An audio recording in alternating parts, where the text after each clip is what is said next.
I'm David Prothero. I'm a consultant in liaison psychiatry at Leeds General Infirmary. So, listening to the news and my general practice colleagues, we're seeing a lot more depression in primary care. And this talk is really about exploring some of the reasons behind that. But let's go back a little bit. People didn't always think of mental disorders as originating in the brain. For about 150 years, doctors actually thought that mental disorders originated from a different organ system. So, perhaps if you've got a notepaper, if you just jot down which organ system you think they believe that mental disorders originated from. Okay, and we'll come back to that later. Apes evolved 90 million years ago. They were highly social, vegetarian gatherers. Hominids evolved about 5 million years ago. It's only really over the last 2.4 million years that our ancestors started eating meat. Homo sapiens evolved 300,000 years ago, but we share almost all our genes with chimpanzees. We would like to be able to look back and see what their health is, but of course we can't. But people have studied modern day hunter-gatherers, and they're very interesting because although they've been studied in South America, in Southeast Asia and in Africa and elsewhere, their lifestyles were actually all remarkably similar to each other. So this is our best guess about how our ancestors lived. The most studied group are the Hadza in northern Tanzania. They live near the Serengeti, but they live a very traditional lifestyle with primitive shelters, moving around every few weeks. And the interesting thing about them is they had an extremely hard life. They had the same genetic makeup as us, but they experienced extreme adversity. But the limited data that we have is that the Hadza and other hunter-gatherer groups had extremely low levels of depression. And that's why they're a source of a lot of interest from modern researchers. Now, modern concepts of early societies seem to be around this sort of caricature, with a very sort of violent, misogynistic leader who's dominating women. So is this what early societies was like? Well, not at all. They lived in bands of 20 or 100 people. They were extremely egalitarian. There were no leaders, no priests, no shamans. They were entirely equal. Men and women were equal, and they were very tolerant and accepting of LGBT rights. They had a very unusual diet to our expectations. They ate 70% plants, and they ate 600 different types of plant. They ate small amounts of meat, and surprisingly, they ate actually quite a large amount of honey. They exercised continuously. Modern day Brits walk 5,000 or 6,000 steps a day. The Hadza, even into their old age, would walk 15,000 to 20,000 steps. We think of them as working all the time, but they didn't. They only worked about 3 hours a day. They were a very spiritual people, but there was no organised religion at all. Relationships were very equal, and they were largely monogamous. They shared parenting duties, and they educated their young by observation and shared learning, and there was no didactic learning. They talked out all their disputes within their group, but they would fight wars with other tribes over grudges, but they never fought over land or resources. The Hadza had a really tough time. Their infant mortality rate was around 20%, and a further 20% of your children would die before reproductive age. They died of infections, but they had extremely low rates of allergies, autoimmune illnesses, cardiovascular disease and cancer, and extremely low rates of depression. So the original occupants of Australia were the Aborigines, and they were largely hunter-gatherer communities. And they were absolutely fine until the Westerners came along. Rapid westernisation has led to extremely high rates of depression and other Western diseases. You can see this young lad there with his bottle of Coke. Now, what happened after the hunter-gatherer eras is that people very slowly settled over many years. People started to own and inherit land. People grew grains, perhaps because they were useful for brewing alcohol and they could easily be stored and traded. Hunter-gatherers couldn't store any foodstuffs. And the excess production allowed trade and increasing population. They had a monotonous diet leading to short stature and malnourishment. They domesticated animals and developed TB and smallpox. They became a very hierarchical people, and there were a lot of violence within communities and a lot of conflict over possessions, land and other resources. So the other group that's really been studied is the Old Order Amish in America. They lived a collective agricultural 18th century lifestyle to the present day. They're German speaking. They were very male orientated. The males were leaders, but they do live in local groupings of 25 families and largely self-governing. They have a good healthy diet, and it's interesting that their 5-year prevalence of depression is only 0.5%. The 1-year prevalence of depression for other Americans in the 1980s was 10.6%. Now I've chosen this graph. This just shows the prevalence of depression is increasing in high-income countries. And this is nothing new. So the increase in depression, there is a very recent increase, but it's been increasing at least since the 1940s. Big increases in young people, and it's causing a massive economic burden in Western countries. So antidepressant prescribing has increased by 35% over 6 years. You can find antidepressants in the groundwater, in rivers, and it's affecting the bodies and behaviour of aquatic creatures.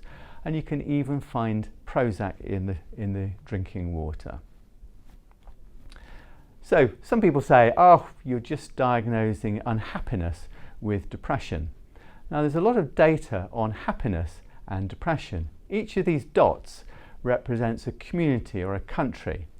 Now you might think that high levels of happiness in a community would predict low levels of depression, and low levels of happiness would predict high incidence of depression. But that's not true. If anything, happiness in communities correlates with depression. Certainly as we get older, rates of happiness increase, but so do depression. So what does correlate with depression? The thing that correlates most with depression in a society is actually GDP. The richer the community, the more depression you get. So, leaving all our ancestors aside, this is some of the risk factors for depression in modern high-income and middle-income countries. So obesity is one of the biggest factors. The more obese people get, the higher the risk of depression becomes. But also, if you're below the recommended weight of below 18.5 BMI, you also have an increased risk of depression. Sarcopenia and poor grip strength is also a good predictor of depression. Sedentary behaviour and TV watching also, and excessive exercise. So really, when you think of our hunter-gatherer predecessors, modern day people who have a lifestyle more similar to them have a lower risk of depression. There are many, many risk factors for depression, and loneliness is a big risk factor. Poor quality relationships. People who live in very unequal societies have higher rates, and people who live lower in the social hierarchy do.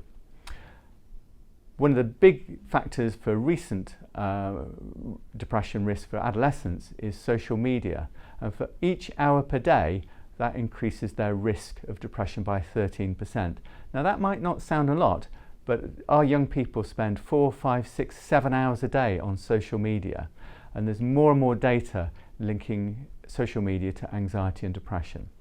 Excess alcohol, chronic physical illness and childhood adversity are also important risk factors. Now the first social activities in ancestry was grooming. Then people developed music and dance. Over the last few hundred years, people have gone to plays, more recently gone to cinemas, and more recently gone to watch TV. These days, people are having their own individual experiences watching different things on screens and not interacting with each other. Now, there are many protective factors for depression, and social connectedness is a very important part of that. Religious participation seems to be important, and it may be something about identity and social connectedness. Being exposed to green spaces is important, and having positive parenting styles.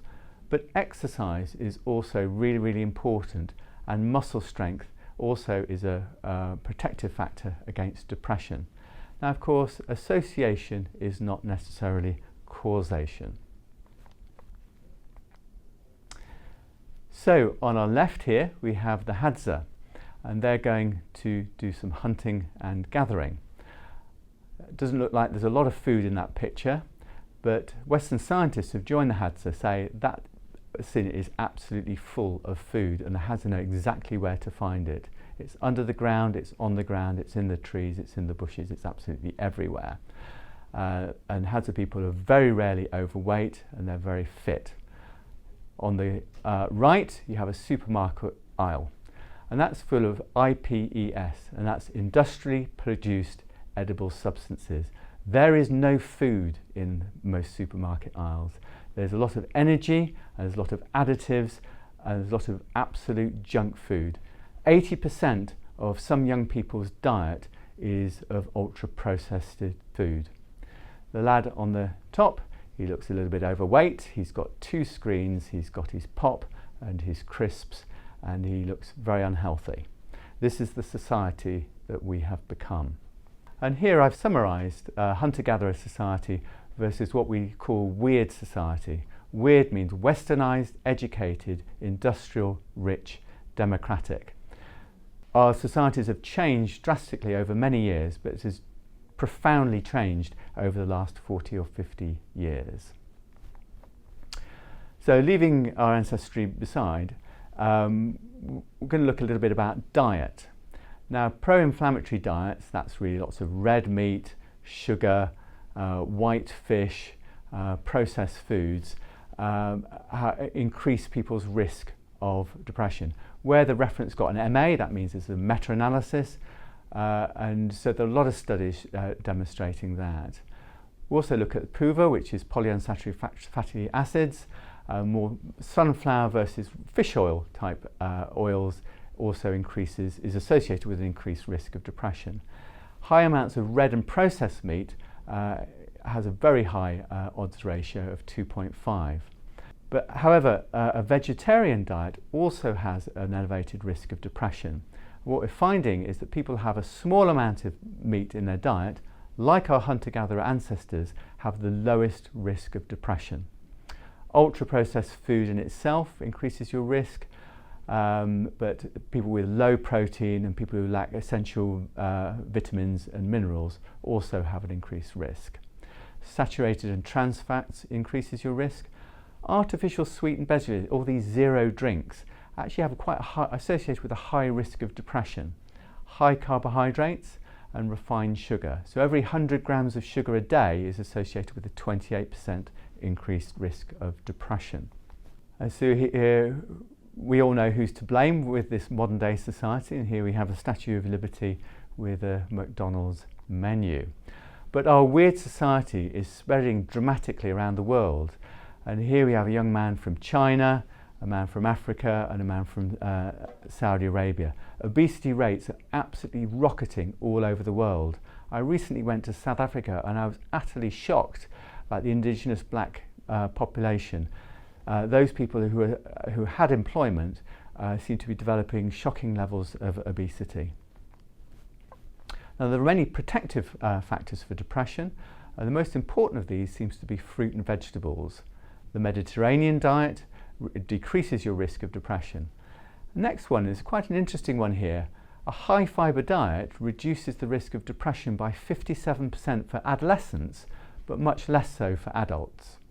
Fish seems to be protective, modest quantities of nuts, high protein, and again, eating some meat is protective. Tea and coffee is protective, and cheese and yogurt also seem to be protective. Now this is Michael Mosley. The first time I put this slide up, he went missing and was found dead about half an hour later, so I put it up with some intrepidation. There's a lot of interest now about what he talked about, which is anti-inflammatory diets. There's also Tim Spector, who's also in the news a lot, who also promotes anti-inflammatory diets. So these are really largely vegetarian diets with lots of different coloured vegetables. The Hadza ate about 600 different plants. Tim Spector and others recommend that people should have about 30 different plants in their diet each week. And there are lots of claims about protection from diet, but for their particular diets there is little evidence for that just yet. So, as I said, association is not mean causation, but what we really want to know, can clinicians intervene with people's diet to improve depression? And so far the data suggests yes. There are 7 studies with about 50,000 participants of people with either mild to moderate, and some studies showing moderate to severe depression, showing clinically significant improvements with just standard dietetic intervention. Low calorie diets also seem to help.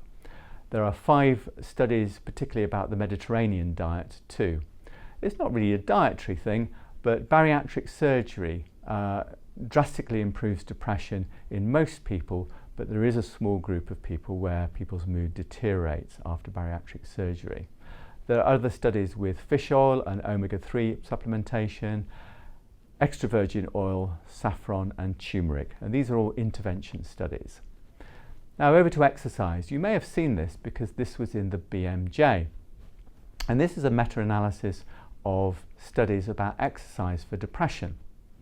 And in their studies, which are probably mainly for mild to moderate depression, the best intervention for depression was actually walking and jogging. And the more intense the activity, the better, and it was better if it was a group activity, and it was better if it was prescribed.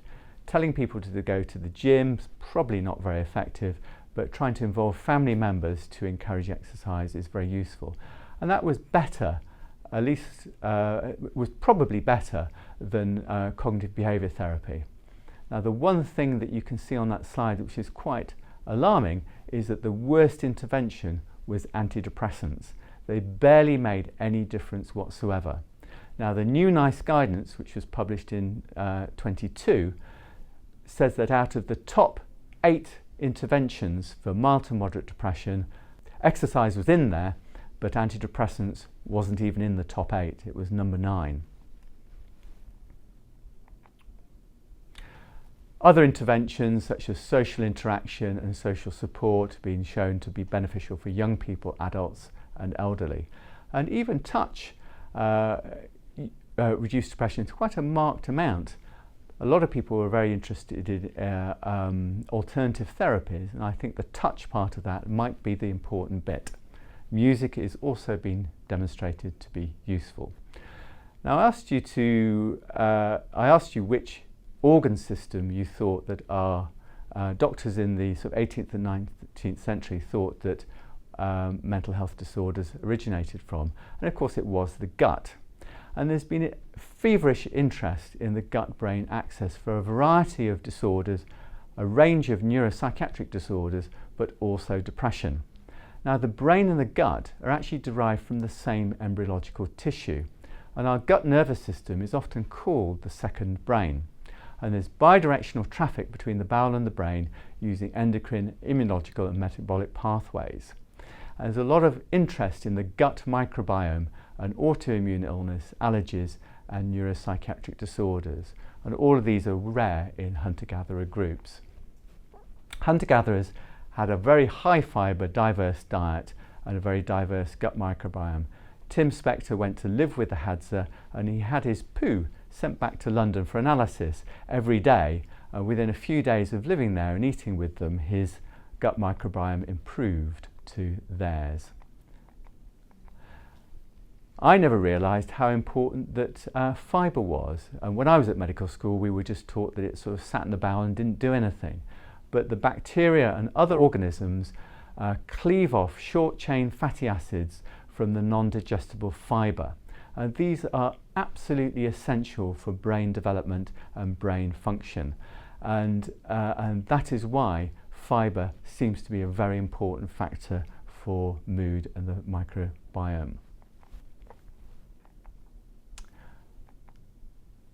So we know that having a healthy microbiome improves mood, but also high fibre, diverse diet and exercise improves the microbiome.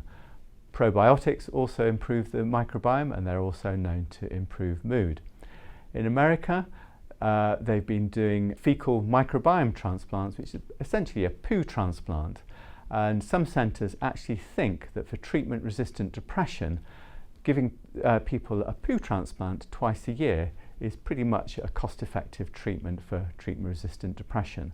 Also, if you transplant a depressed person's poo to mice, it induces depressed behaviours in mice. We know that antidepressants alter the gut microbiome, and that microbiome can alter the bioavailability and modify the effects of antidepressants. We know that antibiotics affect mood and microbiome, so do PPIs, gastroenteritis, inflammatory bowel disease, ultra-processed food, red meats, and so on. So there's an important relationship between the diet, the microbiome and mood that we're only just beginning to understand. So we're evolved from hunter-gatherer societies which seem to have had very low levels of depression. Particularly westernized societies have extremely high levels of depression despite apparently available treatments. We believe that social organisation and interaction, exercise and diet seems to be important factors in that difference, and as always a lot more research is required. And I'll just leave you with this. I'll leave you with these discussion points to have a think about. And finally, if you just click onto this QR code and provide feedback if you're able. Thank you.